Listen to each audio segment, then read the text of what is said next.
Hello, I'm Angela. And I'm Marie, the second half of this mother and daughter team. Welcome to Chakra Checkups. We're here to guide you on your quest for spiritual knowledge and enlightenment.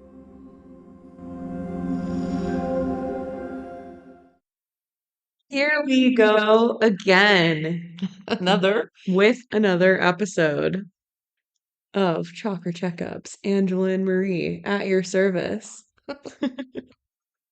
No, but in all seriousness, the last couple episodes that we have gotten together to talk about, there's been little hints of calling in love or talking about soulmates, and I just wanted to dive a little deeper into that with you today. How do we call love into our life? Well, it is possible to find your true love or your best option for a relationship in this lifetime. And there are things that you can do that can help that, and things that you can do that are going to make that more difficult. So we can walk you through that. But sometimes the most unusual things happen, and you wind up with, the best relationship of your life. I had a couple of friends. They're very dear friends for me, Jean and Ernie. They were both in their mid to late 70s when they met. And Jean, long before they met, about 8 months or a year before they met, started having dreams of meeting this gentleman, nice man, on the astral. And they would have regular dates, like let's meet at the park and walk around the park, or let's have a cup of coffee and a biscuit in a cafe, things of that nature. And this went on for a very long time, more than 20 dates. And then she had the strong feeling that she should go to the local spiritual church. And she did sit down, and he came and sat right next to her. And she turned and said, "Oh my God, you're real." Because she wasn't even aware that he was a living, real person. No, she Just thought didn't. she was having these incredible dreams. Yes, exactly. And they got married almost immediately because they already knew each other. Mm-hmm. So it is even possible to meet your ideal mate on the astral. In fact, matter of fact, I recommend you try. Yeah, it feels very like cute and romantic to me. Like, how do we do astral dating? Well, I mean, if you started to say, okay, if I have this great partner out there somewhere, I want to meet up with him on the astral. I want to get to know him, and I want to remember it. Hmm. Because I think a lot of things are orchestrated On the astral. on the astral between what you're thinking, what you're feeling, and what your angels are setting up for you. So that's actually not a bad way to start. You meet in this very pretty, beautiful setting, and you get to know each other, and then you wake up feeling good about the person. When they do show up in the physical, you're pretty happy. Mm-hmm. Already established. There are no cell phones on the astral. How do you cell phones on the astral? No texting. It's all about meeting people. I could only imagine if you're meeting up with someone and on the astral and having all of these great dates, the likely next step would be to be like, let's exchange phone numbers and meet up in person. I don't know if that would translate. That's a good question. Like, how would you go from astral dating to in person? Well, Would you be able to remember their number if they told you you?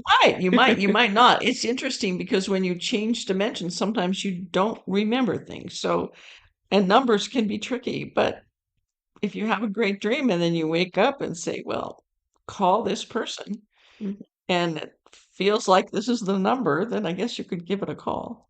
I mean, either way, it sounds like pretty incredible, and something good has to happen out of that if you're meeting like your person, your one true love out there in the world for you. Even if it is on the astral, that I think would give me and maybe a lot of other people a lot more hope than they have of finding someone other than going to the bar or going on one of these dating sites. Well, if you think about it, if you were willing to meet them on the astral, and so you put that forth to my angels, I'm willing to meet this person, and I want to meet this person, so let's make that happen.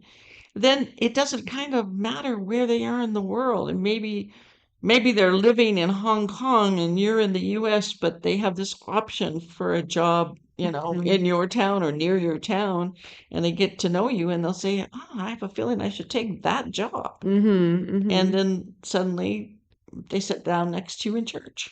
Yeah, and I feel like, especially since COVID, the ability for remote jobs has greatly increased. Hmm. So there is a higher chance of meeting those type of people now.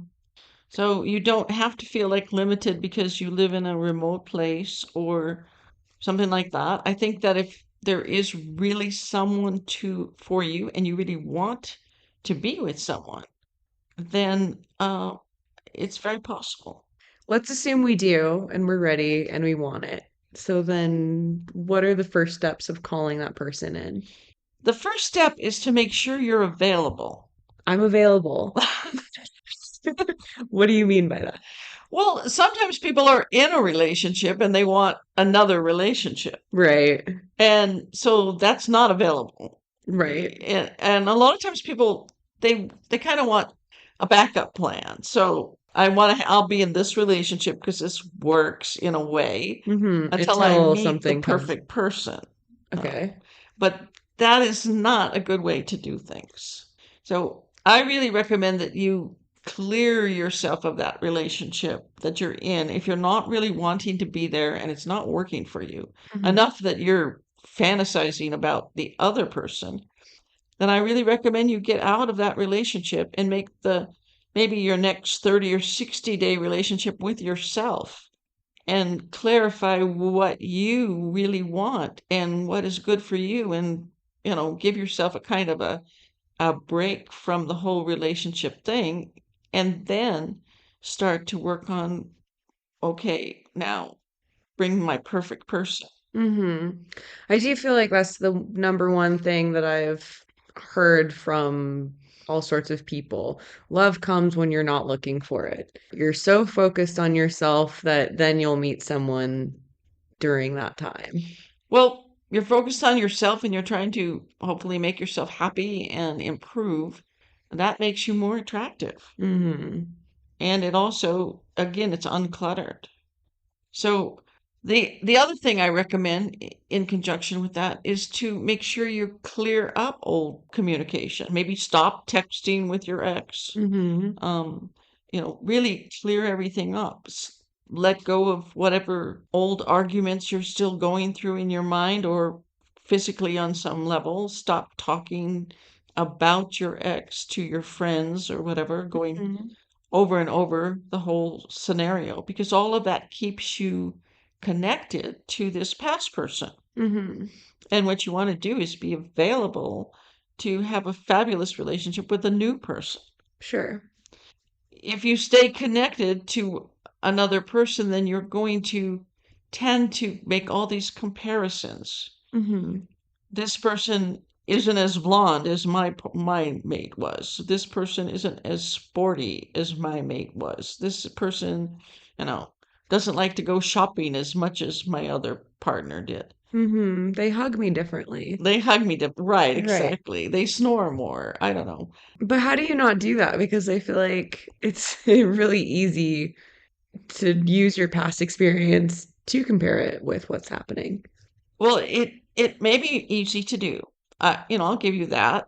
It's really not healthy thing to do because you're not really experiencing who they are in the moment. Like if I was, if it's Adam and Eve and it's the only two of us on the planet, and let's get to know each other, not let's compare each other to somebody else and give them a grade. hmm It's making comparisons is more of a judgment, like a percentage judgment, instead of the excitement and interest in just getting to know somebody. Okay. So I would highly recommend that people don't do that. And is there a way to, or like an exercise to help clear those kind of thoughts out of our mind? There are a lot of them, but one very simple one that I think I probably have talked about before is see yourself and your ex person, partner, and ask yourself if in all of our time together, however many years, days, months it has been, have we created a thought form that represents us on the astral? And if you feel like you do, ask yourself, how big is this thought form? Is it the size of a record? Is it the size of a stadium?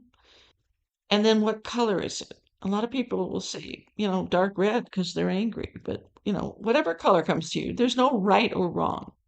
And then ask yourself if you want to hold on to all of these thoughts, ideas, contracts in this thought form. And hopefully you don't. And so you just firmly say, okay, I'm going to draw a line in time right now, today. And everything from here back to when I met this person, I am going to release and erase all the thought forms, mini agreements, projected ideas of what we were going to do. I'm going to let all of that go. Maybe I have this thought form that is about as big as a house and it's dark red, and I'm going to color code all my thoughts blue and all their thoughts green. It doesn't matter what color, whatever you like. And then I am going to declare right this minute that I no longer want to engage in this thought form. And I'm going to disintegrate my thoughts and then see theirs just like a stream of light go out the window into wherever they are. What this does is it opens up space and potentiality to be with someone else in another relationship. It makes it easier, and it will not pull your focus so much to the old relationship. That will help tremendously. The other thing is to make sure you let go of any old anger that you have about whatever your ex did or didn't do. This whole letting go of anger thing is starting to sound like a broken record. Well, I'm just saying it applies. It applies in a lot of situations. It applies. So we won't have to go into that in great detail because we've certainly talked about that enough. But again, anger pulls you to the past. So if you're holding on to the thing they did or did not do, think of being willing to let that go so that you have space for a new life. Which do I want, a new life or my old anger? Yep. No, I mean, it feels like the easy choice, but I know that it's one of those things that is a lot easier said than done for most people. Okay, but when you're trying to pull in, create, and actually attract to you the ideal person, this could be the one thing that's holding you up. Really, that would just prevent it all. They'll prevent it all because dark energy attracts more dark energy. So if you're holding on to anger, which is pretty dark, then it will not attract to you that glowing, shining, loving person that you want to be with. What will it attract? Like what kind of person? Like what you just had. Like more of the same. More of the same. So clean slate, okay, let's do a clean slate. Okay, so I'm willing, and just because, not because they're right, I'm right, but because it will be better for me to get a new partner if I let go of this anger. So I'm going to let it go. Okay. I mean, that it's that easy. Then the next step you do is make a list of everything you want about your new partner. Okay. And I mean, really be specific. Like, I want them to be 6'2" with blue eyes and dark hair and white teeth. Like, what kind of specifics? Well, if those things are important to you, definitely. Or maybe I don't want somebody who reads a Sunday paper and throws it all over the room and walks away. Okay. It can be like stuff like that. Or I don't want people that, well, I don't know, feel comfortable peeing in front of me. It can be like all kinds of things. Or I want someone that likes to travel and wants to go places. Or I want someone who doesn't like to travel. Everything you can think of. Just start writing down everything you can think of. Everything that you want and everything that you definitely don't want. Because that's going to help to attract, again, the right person for you.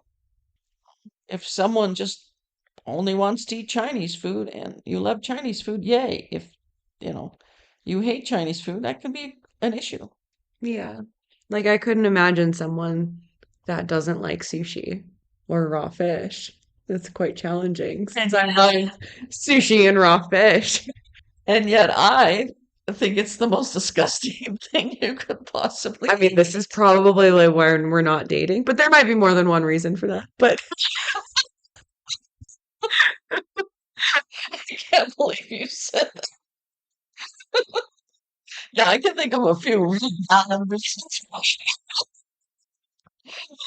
It's a very good reason why we don't go to sushi restaurants. I know it's very depressing. I would go to sushi more often. Yeah. Well, I hope you find the perfect person who loves raw fish. I like cooked food. But anyway, so there you go. So that could be something that you know is a big yes or no. And then you look at your list and when you do meet the person, say, okay, what can I compromise on? And be honest. Be honest. Sometimes there's something that's so important to somebody and then they don't say it or think about it and then they're unhappy. And a lot of relationship is a lot more about negotiating your everyday likes and dislikes than it is about being in love. Mm-hmm. So really think about it. Really get your journal out and really think about, leave several pages. Okay, everything I don't like and everything that I do like Mm-hmm. and what I want and what's not so important. Then you can kind of maybe number them, number one, Yeah, priority list. priority, it's got to have a sense of humor. So, what's the point of making this list? What is this doing for us? Well, for one thing, you're putting out there the thought forms of what you want to attract. Okay, And so it's in creation, see it, say it, do it. sure. So you're saying, yes, can see myself being in love, at least somewhat in my mind, but I haven't really pictured it in the minutia of everyday life. Mm-hmm. And it can also be clarifying to you. Like if you had a relationship and it just all went downhill because you guys could never figure out what to do on the weekends, and you can look back at that and decide, okay, what do I want to do on the weekends? Yeah, What is really important to me? And so you're clear. You're less likely to just be in love when this new person comes by and forget all that stuff. right. And that's when then people begin to really have arguments.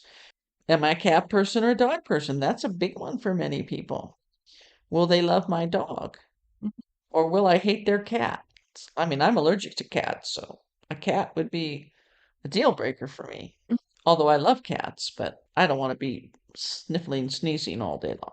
I mean, I think a lot of people that have an allergy to a pet, having the other person have that pet would be challenging. It would be, yeah. So there's all those kind of things. So take the time, make the list. It is a worthwhile thing to do. This is more just in manifestation. We're putting it out there into the universe so that it can come back to us. Yes, exactly. This is who I see being with me. Mm-hmm. I see this, happy, intelligent, working, physically fit, great looking person that loves to go out and hike, likes to dive with the sharks with me, whatever. Mm-hmm. Um, Eat sushi in the afternoon, all that sort of thing. And the more you're seeing that, picturing that, putting that out, then you just might wake up this partner that's sitting there thinking, oh, I wish I was in Mexico. Right. Let me book this trip that I've Let me been book thinking this about. trip. Maybe I'll book a shark dive while I'm there. And then you guys will connect. Mm-hmm. So even if they book the trip, they're in front of you, they might have everything on your list. How do you know if that's your person? Well, that's one of the other things that I think is important is people don't take enough time to get to know them. Yeah. I mean, actually say to yourself, okay, here's somebody I know nothing about, even if you have chatted a bit, Yeah. and sit down and say, okay, if I knew nothing about this person, where would I start? Yeah. Oh, do you like sushi? What's your favorite color? Should we go on a hike? Take extra time to get to know them, to really find out about them.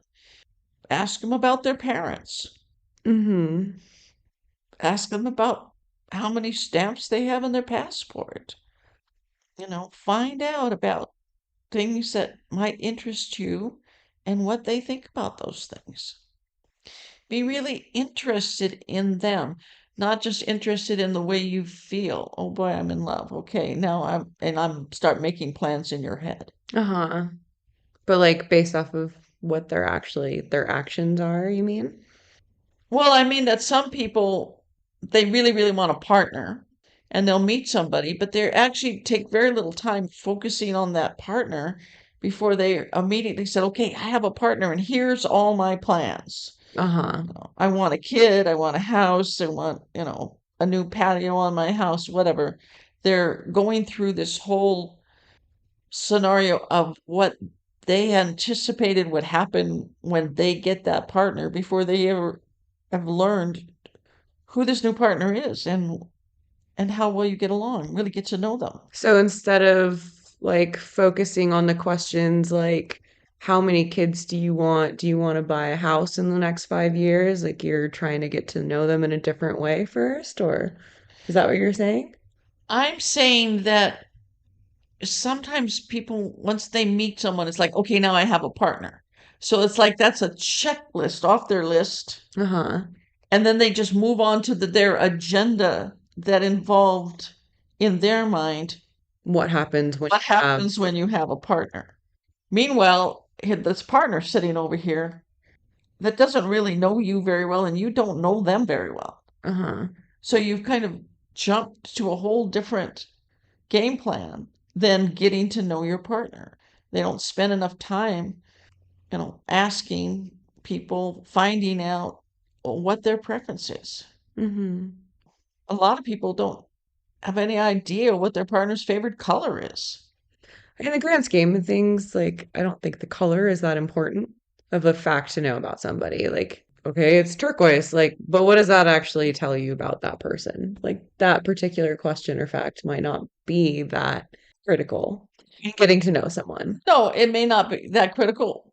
Sometimes people don't know the person's religion Yeah. or where they come down on that. Yeah.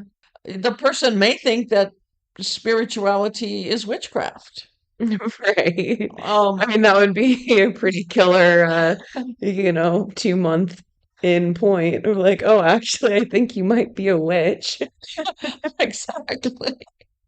I mean, one of my husbands actually said I was certifiable. What do you mean? I mean, he had studied psychology and he said, okay, so you've seen things that aren't there and you're talking to voices that don't exist. Right. You belong in a mental institution. Right. Oh, basically, that was his premise. That didn't work really well for our relationship. Yeah, I can't imagine it would. So there's a lot of those things these are important things to cover and to go over with, not in a like I'm going to give you this drill, but take time to get to know them. Hmm. It's the weekend. Do you usually go to church on the weekend? Or do you meditate on the weekend? Or what do you do? Mm-hmm. Find those things out before you get married, before you rent an apartment. Mm-hmm. And I think that if you're with the person you're meant to be with, that'll all work out really well. But if you're making decisions about this person in your head based on your preconceived ambitions about what will happen when you find your partner, this is actually all activity that excludes the partner. Mm-hmm. And that's not going to work out very well for you. Unless the partner was wanting someone that would just legislate their entire life and not have a say in what's going on. And that doesn't happen very often, although those people are out there. So what about the opposite? Because I feel like sometimes I go on dates and I can kind of be like, oh, this person isn't my person. And it's just some sort of like knowing that I have. And, or I'm just being really judgmental. Like, I've also heard that you should date them until you hate them. Like, if there's nothing wrong with them, there's no red flags and stuff, then who's to say that's not them and you're saying to be open? Well, that could be yes on both cases. I mean, yes and no. If you've had a long string of bad relationships and you keep meeting the same kind of person, and then someone comes along that's different from that, Mhm. but you're not like greatly attracted to that person, although there's nothing wrong with them, they're Mhm. likable enough. It can be useful to go down that road and find out because you're moving away from your older negative programming and it's not going to feel as normal or as exciting as finding the same screwed up relationship over and over again. Yeah.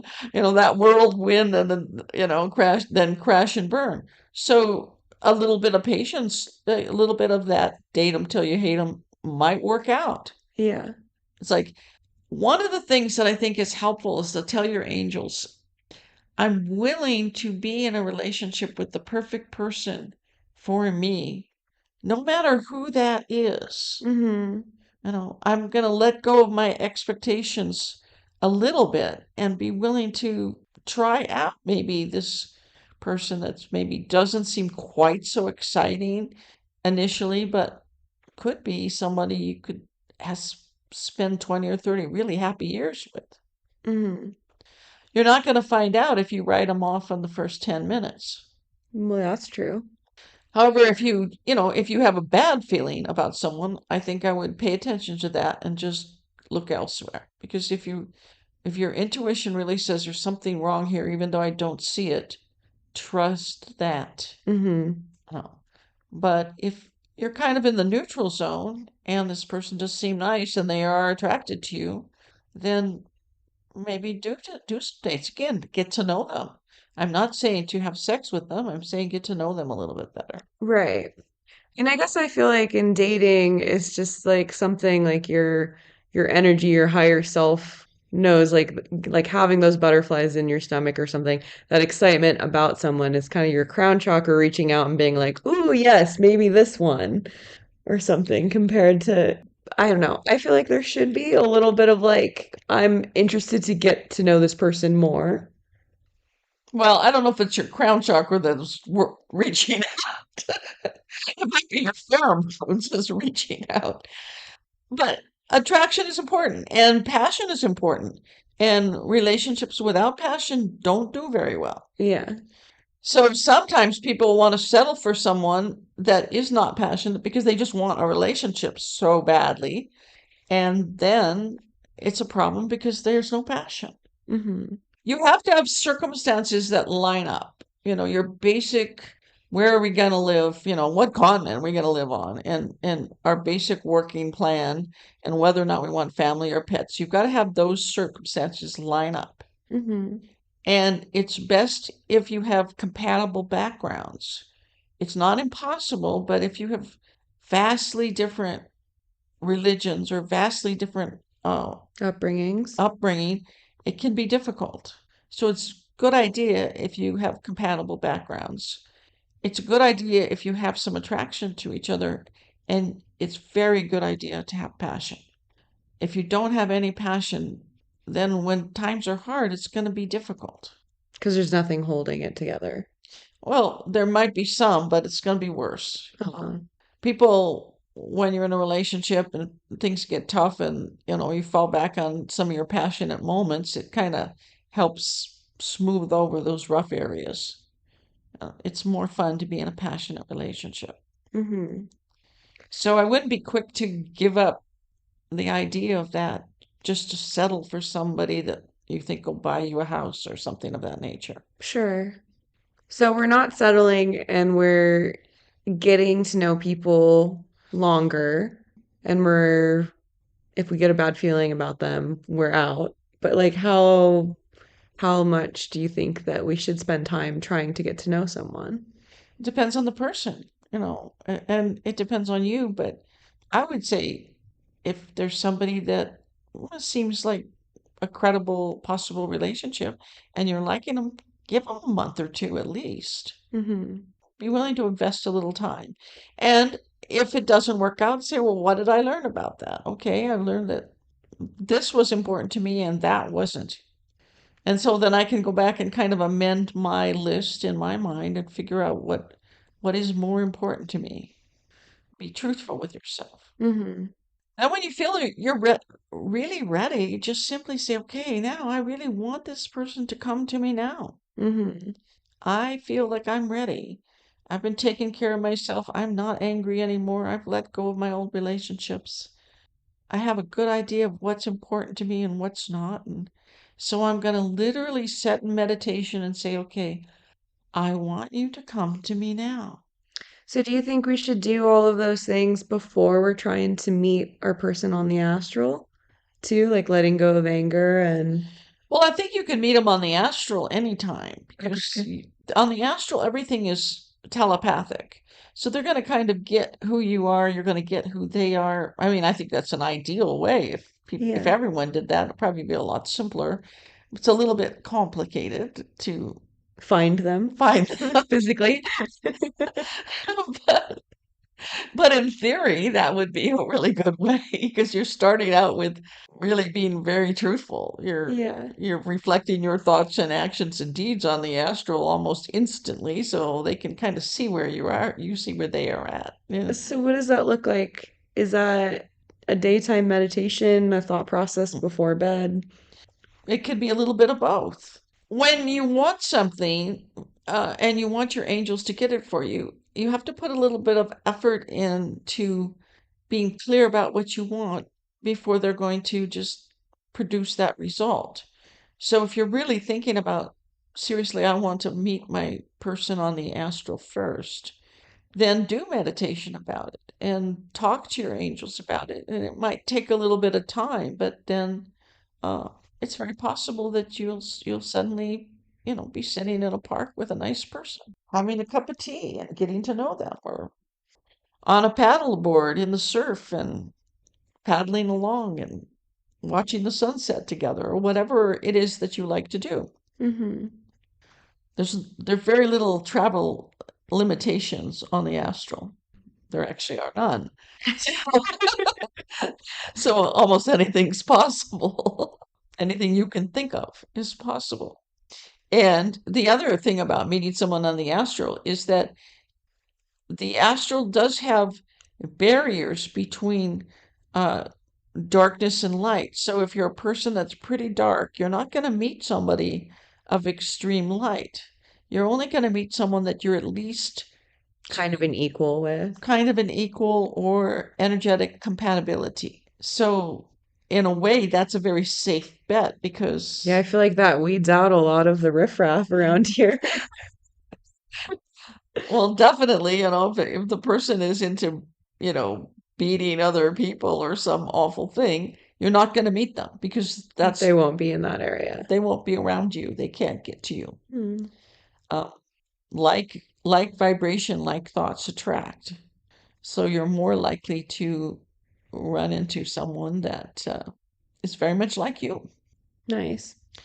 It's the same spiritual values, same religious values, probably likes the same sports, is or is not into physical fitness, Mm-hmm.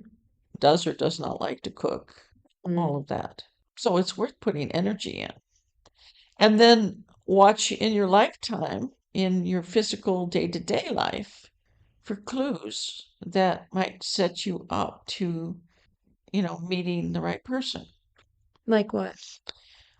Well, like if you feel like you should go to the park, or suddenly you feel like a strong feeling, I'm going to go eat in that restaurant, or um, maybe I'm going to post on my social media about my shark diving.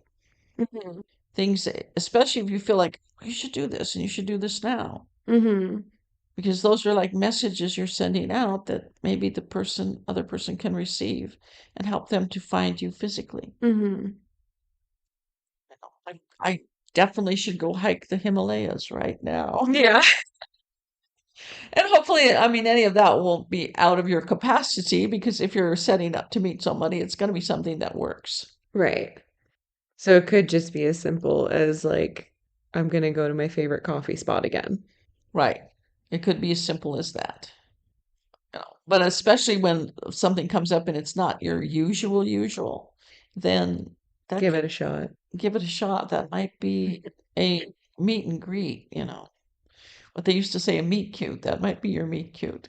The what? A meat cute? It used to call it a meet cute in movies when you Like a piece of meat?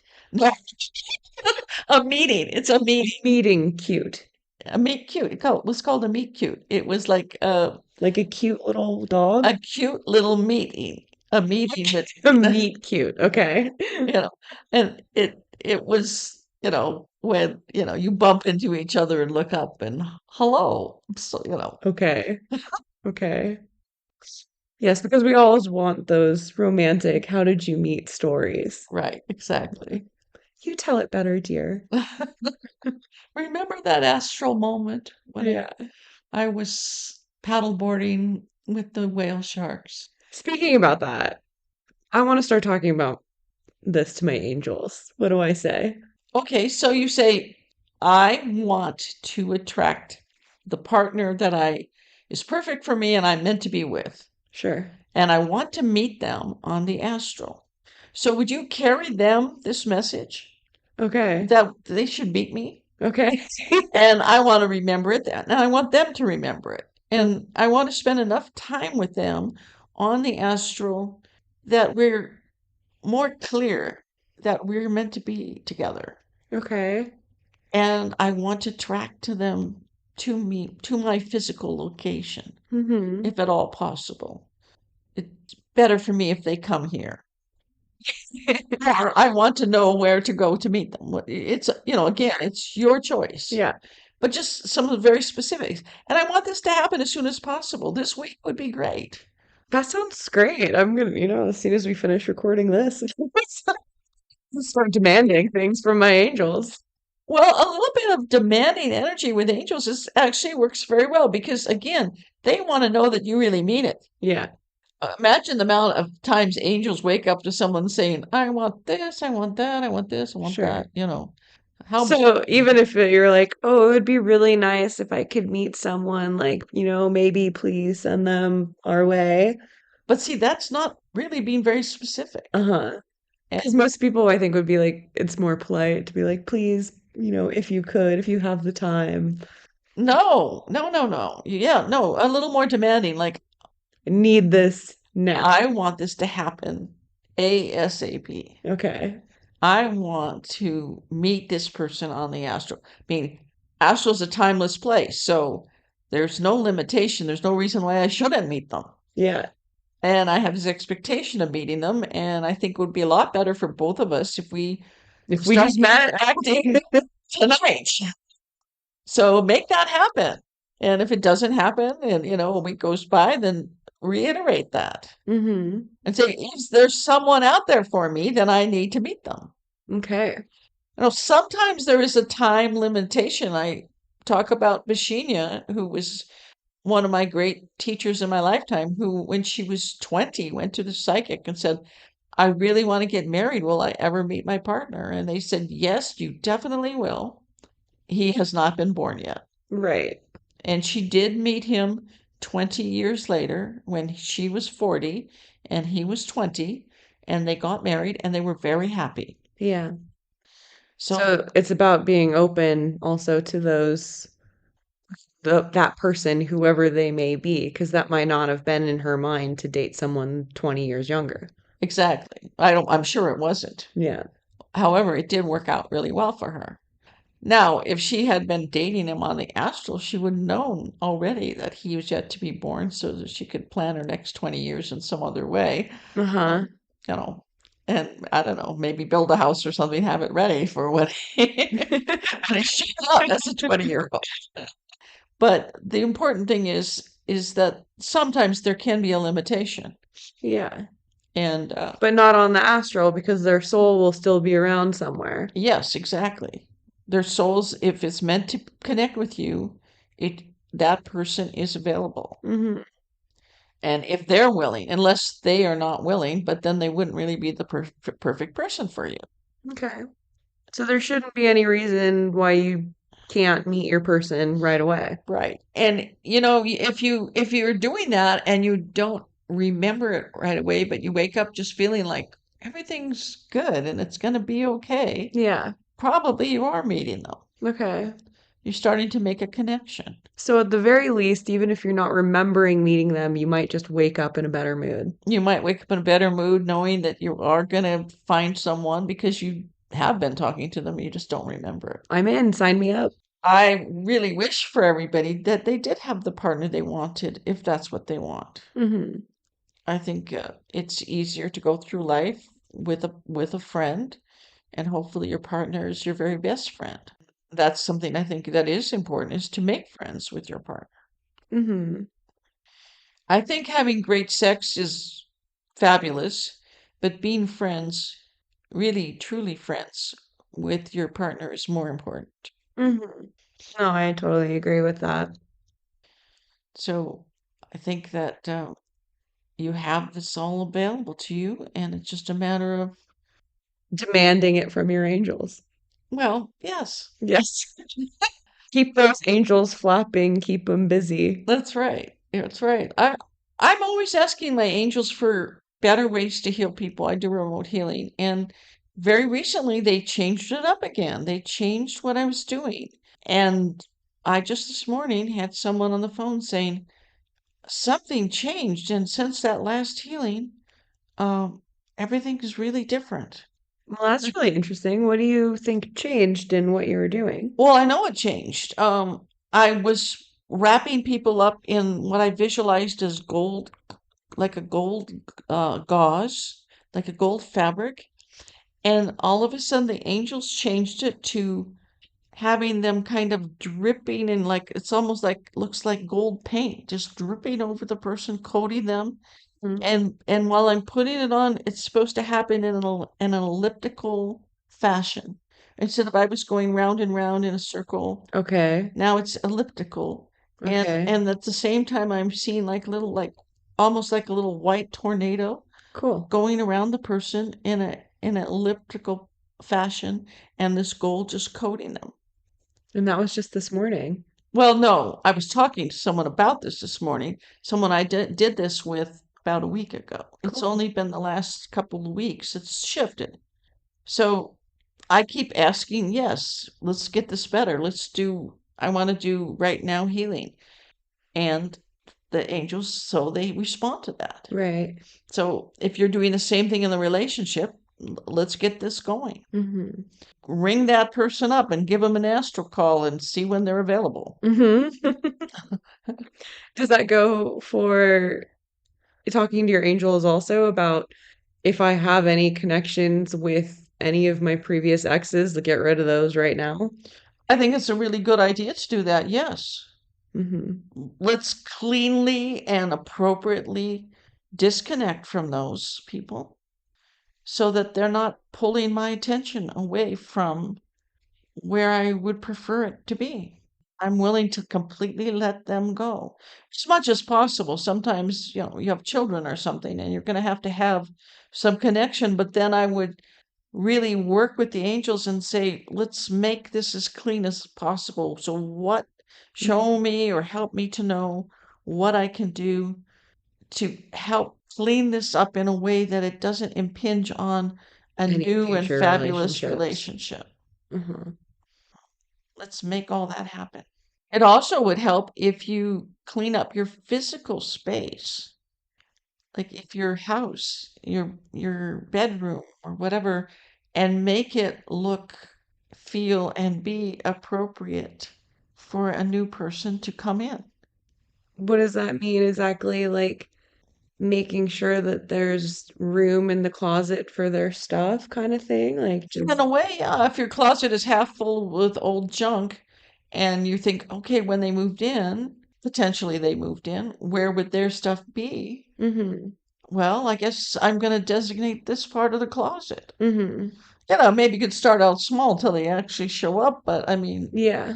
I think I'll get rid of these old running shoes that I haven't worn and make some room Yeah. because the person might have a lot of shoes, or maybe I won't have little pink hearts on the bedspread, maybe something more neutral for this other person. Like, think about how welcoming the space would be for the person you're imagining. Mm-hmm. And physically clean everything. That really helps because it removes old energy. And then really try to look at it from the eye of another person coming in. And then I would assume smudging out those old energies as well would be really important. Be very important. Smudge the whole house. Like I said, clean the whole house and just say, okay, now I'm mentally, physically, spiritually ready Mm-hmm. For this person to enter my life. for this person to show up. No. And then what? Just be patient? Expect a knock on your doorstep? Well, sometimes I've had odd people knock on my door. Somehow that doesn't surprise me. So I wouldn't put that completely out of the realm of possibility that Uh-huh. they knocked on your door. I know, maybe you decide to make an architectural change and your architect brings over his new Assistant. partner and said, I want you to meet this person. Like, those things could happen. I wouldn't put that out of the realm of possibility. Sure. I guess more my question is how long could we expect to wait once we're starting to put this out? Well, I can't know that for sure. Yeah. Like I said, a machine you had to wait 20 years. Yeah. I don't know that there might be physical limitations, that are holding back your relationship that was meant to happen. Maybe a person was a soldier and he's in rehab right now or something, and Mm-hmm. getting his knee fixed or something, and it's going to take some time. Right. You just don't know. You don't know that. But I think you can do this. You can put your hand on your heart and think of, okay, if I have a person out there, the perfect person for me, I just want to connect my heart to that person and then put your other hand like up in the air with your palm open and just see if you can feel it. See if I feel like there's someone that is perfect for my heart, perfect for me. And how long does it feel like before that person and I will connect? Mm-hmm. You know, and do that from time to time. Go, Is that time getting longer? Is it getting yes, shorter? exactly. Okay. And feel it. And it's like, it does feel like there's someone out there. And I do kind of feel like they are coming. And then be a little bit patient. Okay. Start to use all of your psychic ability and your intuitive ability and your angel's connection to see, say, and do what you want to do to have the relationship that you say you want to have. Will do. I'll get right on that. And then send us a celebration invitation when you get it. Send us the wedding invite. Well, if not wedding, whatever. Love to know if we are a part of your getting together. In all seriousness, if you do a meditation, you meet your partner on the astral, you feel like something we said today resonated and helped you, let us know. Let us know for sure. There's a link to send us a voice message or just write to us, and we will have another episode for you next week. And we'll put your message out on another podcast and give hope to the world. I do think it's nice for everyone to hear the voices of others from their firsthand experience. So we love sharing what you guys have to say. Yes, we do. Really. That's very true. All right. Okay. Bye.